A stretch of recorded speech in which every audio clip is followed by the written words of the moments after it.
Quand j'étais plus jeune, on va dire au secondaire, quand c'est le temps de faire tes choix, moi, en fait, ce qui m'intéressait, c'était la construction. Ça a toujours été la construction. Je voulais être charpentier-menuisier. C'était quelque chose qui m'intéressait. J'avais travaillé beaucoup avec mon père. Puis, quand j'ai voulu appliquer à l'école de métier, on m'a dit que c'était pas la place d'une femme. Moi, c'est Josée Dufault. Je suis entrepreneur en construction, entrepreneur général.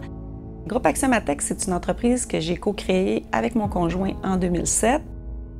On me disait aussi que j'étais trop intelligente, que c'était pas un métier pour moi, qu'il fallait que je continue. Donc, j'ai fait des études universitaires. J'ai étudié en biologie. En fait, j'ai étudié en microbiologie.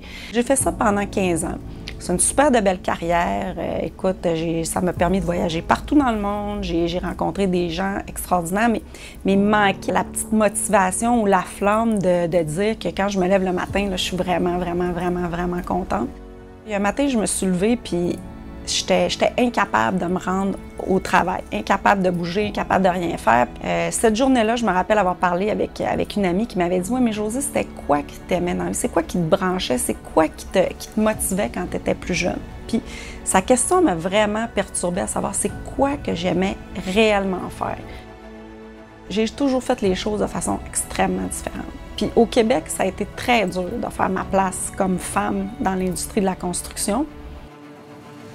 Ça a été toute la question d'arriver dans un monde d'hommes, premièrement, où les femmes entrepreneurs sont très rares. On en voit de plus en plus, mais quand je suis arrivée, il y a 17 ans, ça se comptait sur le doigt d'une main. Donc, moi, j'arrive du Saguenay, j'avais zéro contact. Je connaissais personne dans l'industrie de la construction. Fait que ce qui a été difficile, ça a été de me créer, premièrement, un réseau de contacts, ça a été de me créer des alliés, connaître les gens du marché, puis de développer une clientèle. Au niveau du financement, bien, au départ, quand moi, j'arrivais à la banque, bien, souvent, je faisais face à des préjugés. Souvent, on me demandait si mon père allait m'accompagner ou encore si mon conjoint allait être avec moi pour co-signer les papiers, même si majoritairement, c'était moi le signataire. Il y a des clients aussi avec qui ne voulaient pas que le contrat soit signé par une femme. Fait que je faisais signer mon conjoint, mais je mettais une résolution en arrière du contrat en disant que, en tant que présidente, je déléguais la responsabilité de signature. Fait que, tu sais, dans le fond, tu joues avec ça parce que tu as le choix de te fâcher ou de dire, bien, écoute, c'est quoi qui est le plus important, c'est de réussir.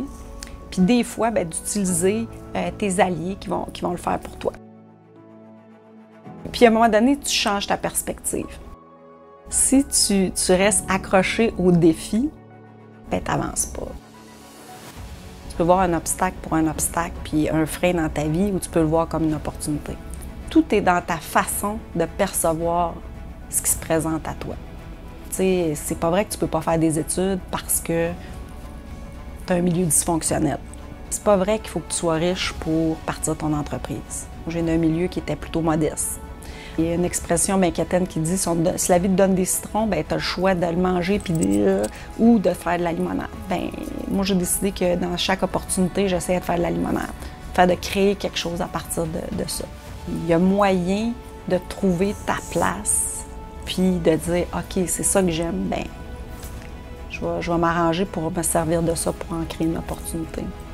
Souvent, les gens vont calculer le succès en matière de chiffre d'affaires.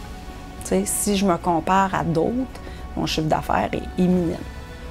Par contre, si tu me demandes ma définition à moi du succès, c'est de te lever le matin puis d'être heureux de rentrer travailler. Ça n'a pas de prix.